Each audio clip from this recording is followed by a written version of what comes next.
Yeah, I mean, especially starting in practice, you just kind of got to show up with that attitude that it's pretty much game day at practice. Just every day, just putting everything into it and watching film and staying late. Just kind of doing everything that we can to be prepared before the game comes around, just throughout the whole week. And that's other things that other guys will see and they'll start to do too. I think that's important because certain people can connect more with certain players. You know, Harrison can connect more with the secondary. I can connect more with the front seven, and you know, collectively we can get a better feel of what the different areas of our defense needs. You know, what he's going through back, like what Harrison's going through back there in secondary, what Darren is going through at corner. You know, we having a collective group of leaders helps us to better grasp what's going on. Guys, just how tough was the last few days in class, maybe talking to your friends and just trying to regroup and forget about Navy? I mean, to me, that's not what's tough. You know, just losing the game itself is tough. And after you lose the game, then there's nothing you can do except move forward. So, you know, going to class, those things don't bother me, you know, the different things like that. Just knowing that we have to move forward is pretty much all I've been thinking about and focusing on Tulsa now.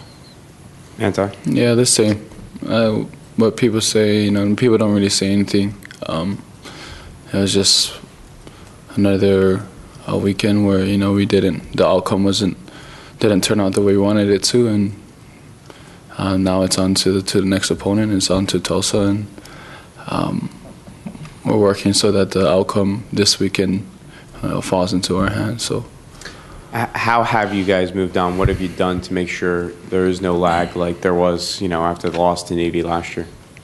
We came in, watched film, you know, correct our mistakes, learned what went wrong, and what went right. So we looked at those things and learned from that and turn that page and flip to the next chapter. And you know, this chapter is Tulsa. I think it's really kind of like Coach always says, that we have a 24-hour rule, and it's really just the attitude that you come back with. Are you going to come back, you know, down and out and let another one slip away this week, or are you going to come in and get ready to go from day one and do the best job that you can to beat Tulsa? And that's just kind of where it starts. Kona is very fearless. He's a fearless player who has a natural ability and a natural nose for the ball. He always just wants to make plays, and he's not really, you know, a yapper. He doesn't really talk a lot. He's just a yes sir kind of guy, and he works hard. And you know, I know from watching him in high school, you know, he'll give it his all every play.